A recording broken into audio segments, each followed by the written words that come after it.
आज एक rating service है फिच रेटिंग, उसकी एक रिपोर्ट है BMI, उसने पाकिस्तान की सियासी सूरत हाल के हवाले से भी तबसरा किया। इकॉनमी के ऊपर तो किया ही है, लेकिन जो उसने पाकिस्तान की सियासत के ऊपर तबसरा किया बहुत ही इंटरेस्टिंग है।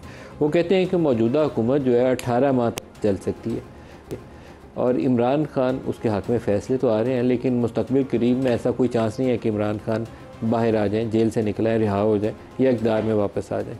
लेकिन अगर कोई ऐसी सूरत हुई कि मौजूदा हुकूमत गिर जाती है, ये बड़ा इंटरेस्टिंग उन्होंने तबसरा किया है कि उन्होंने कहा अगर ऐसी सूरत बनती है कि मौजूदा हुकूमत गिर जाती है तो इसके गिरने की सूरत में एक मिलिट्री बैक्ड टेक्नोक्रेटिक गवर्नमेंट, एक टेक्नोक्रेट्स की हुकूमत बनेगी जिसको फ़ौज की हिमायत हासिल होगी। इलेक्शन वैक्शन कोई नहीं होने पाकिस्तान में। अब ये एक ऐसा तबसरा है जो इस्लामाबाद में एक गॉसिप चल रही है पिछले कई हफ्तों से।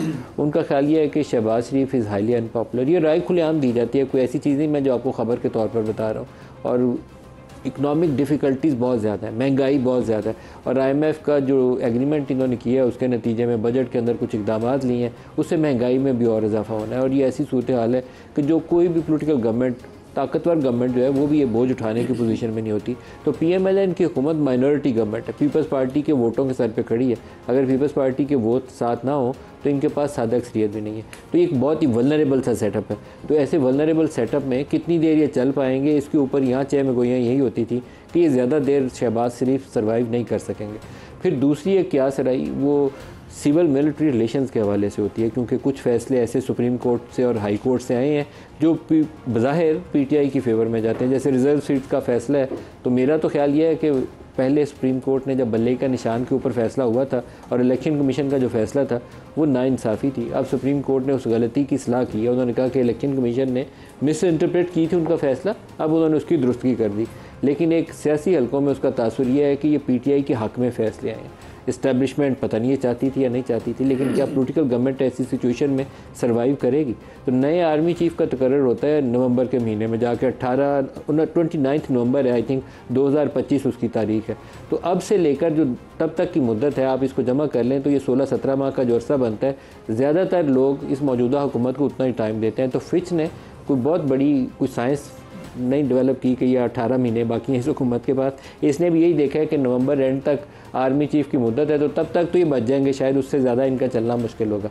क्या रियलिटी में ऐसी सूरत हाल है या इसका कोई हकीकत से कोई तल्लक नहीं, सिर्फ एक पॉलिटिकल गॉसिप है, ख्याल रही है, या ये हकीकत है? तो प्रोग्राम में इसके ऊपर बात करेंगे। हमारे साथ जो शुरा है आज के प्रोग्राम में सेनेटर नासिर भट्ट साहब हैं PMLN से, शुएब शाहीन साहब हैं पाकिस्तान तहरीक से, वी आर होपिंग कि जस्टिस शाइक उस्मानी साहब भी हमें ज्वाइन करेंगे, और माजिद निज़ामी साहब मारूफ तजिया निगार हैं वो भी हमारे साथ हैं। साहब को प्रोग्राम में खुश आमदीद कहता हूँ।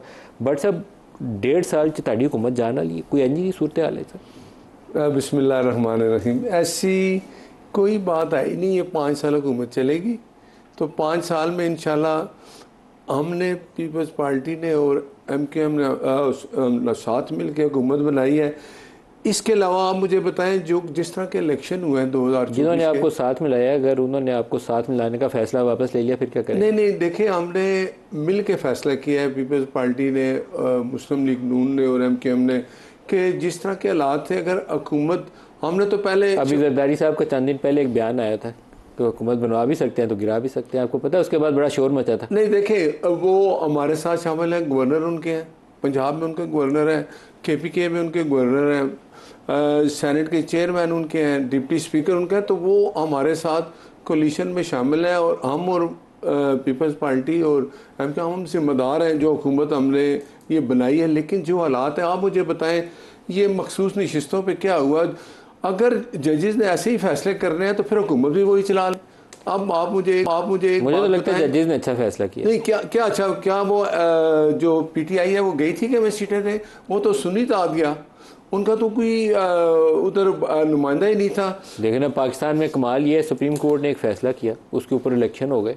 आज 6 महीने बाद सुप्रीम कोर्ट कहती है उसके फैसले की इलेक्शन कमीशन ने गलत तशरीह की, जिसके ऊपर इलेक्शन भी हो गया, सारा कुछ हो गया। उन्होंने कहा इंडिपेंडेंट है, ये पार्लिमानी पार्टी भी नहीं। 6 माह बाद पता चला फैसला ही गलत उन्होंने तशरीह की थी उसकी।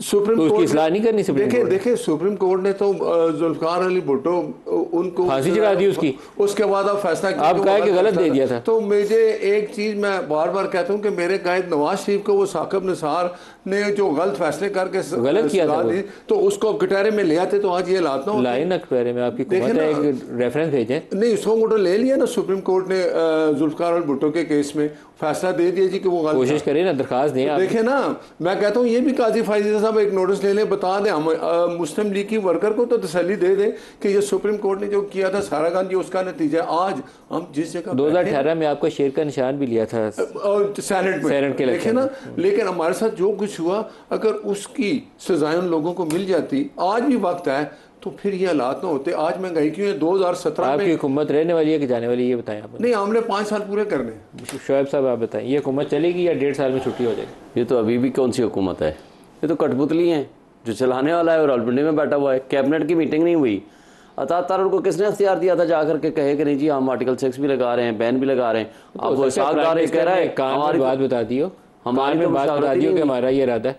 अगर कान में बात बताने वाले होते तो कान में वाली बात, अता तार एक इंफॉर्मेशन मिनिस्टर है गवर्नमेंट का, वो जाकर स्टेटमेंट दे रहा है और डिप्टी प्राइम मिनिस्टर की कंसेंट के बगैर अता तार प्रेस कॉन्फ्रेंस नहीं कर सकता। ये आप रूल आउट कर दीजिए। आपका ख्याल है कि प्राइम मिनिस्टर से पूछने की ज़रूरत है? प्राइम मिनिस्टर वो आज खुद है भी कि नहीं है?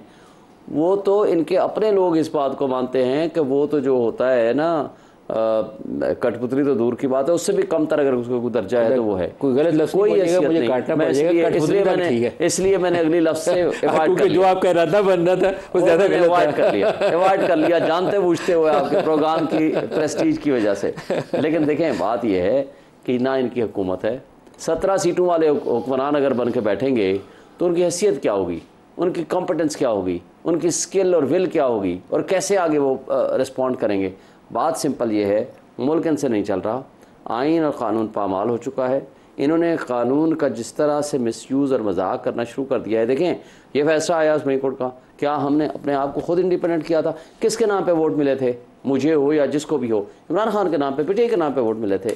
आज अगर उस निशान को जिस अंदाज से जो आथर जज है, चीफ जस्टिस, जिसके ऊपर हमारे बहुत ज़्यादा एतराज़ात भी हैं, वो खुद कह रहा है कि मेरी जजमेंट को मिस इंटरप्रेट किया है इलेक्शन कमीशन ने। वो तो मोहर लगा दी ना अब सुप्रीम कोर्ट ने। अच्छा, अब उसके बाद मुझे ये बता दें कि आज जिस अंदाज से ये आगे प्रोसीड कर रहे हैं और सुप्रीम कोर्ट ने एक फैसला कर दिया है, अच्छा आपका हक है कि आप रिव्यू में जाएं, आप चले गए हैं, वेट करें, लेकिन जिस अंदाज से ये बातें कर रहे हैं, जिस अंदाज, अच्छा मुझे बताएं इनको किस कानून और आइन के तकाजे के तहत, आर्टिकल 51 के तहत, कि जी जो अपना प्रोपोर्शनेट शेयर ले लिया कि बाकी सीटें भी हमें दे दें। क्यों दे दें भाई? आपको कोई खैरात है, ये कोई गिफ्ट है, या ये सुप्रीम कोर्ट के फैसले ने असूल वज़ा कर दिया है, वो तो खैर अब उनको नहीं मिल पाएंगी कोई। अच्छा, फिर एक बात कह रहे हैं शाहिद उस्मानी साहब को, सिर्फ एक बात कह रहे हैं कि जुल्फ़िकार अली भुट्टो की तरह, भाई जुल्फ़िकार अली भुट्टो के प्रेसिडेंशियल रेफरेंस आया था जिसके ऊपर उन्होंने फैसला किया। फिर दूसरी बात जो उन्होंने की है, साकिब निसार ने उनको निकाला था। साकिब निसार साहब को तो फैसला ही नहीं है, ये तो फैसला ही 5 रुकनी बेंच जिसमें आसिफ सईद खोसा, जिसमें बाकी लोग सारे 5 जजेस शामिल थे, उन्होंने इनको गलत फैसला था। क्योंकि पनामा का केस गया था, इकामा के ऊपर उसको निकाल दिया, रिव्यू में जाते, आगे प्रोसीड करते। लेकिन असल झगड़ा तो आज भी है। एवनफील्ड डिपार्टमेंट का मालिक कौन है आज ये बता दें। नवाज शरीफ की फैमिली है, तो जो भी मालिक है उन्होंने सुप्रीम कोर्ट उन्हीं की मलकियत। आपको पता है फैसला जो आया है वो ये आया है कि जी ये मिल्कियत साबित नहीं हो सकी, admitted facts need not to be proved. जो आमिर फारूक साहब वाला फैसला आया जिस पे इनको बरी किया है, इस बात पे आया है कि जनाब वो मिल्कियत के असल सबूत आप सामने नहीं लाए। नहीं, इस बात को आप एडमिट करते हैं। माने मलकियत थी, वो मियाँ साहब के वालिद साहब ने वो जगह ली। आप मुझे बताएं, वो तो सियासत में मियाँ साहब बाद में आए, तो आप एक्सप्लेन करें फिर। देखें एक्सप्लेन की ना, लेकिन मियाँ साहब के वालिद ने खरीदी और अचानक एक दिन कतरी शहजादे को ख्याल आया, ख्वाब आया, सोया हुआ उठा था, उसने कहा कि वो बड़े अब्बा जी कह के गए थे ये हुसैन को देगा। लेकिन उस वक्त वो छोड़े उस बात को, मैं ये कहानी में नहीं जाऊंगा।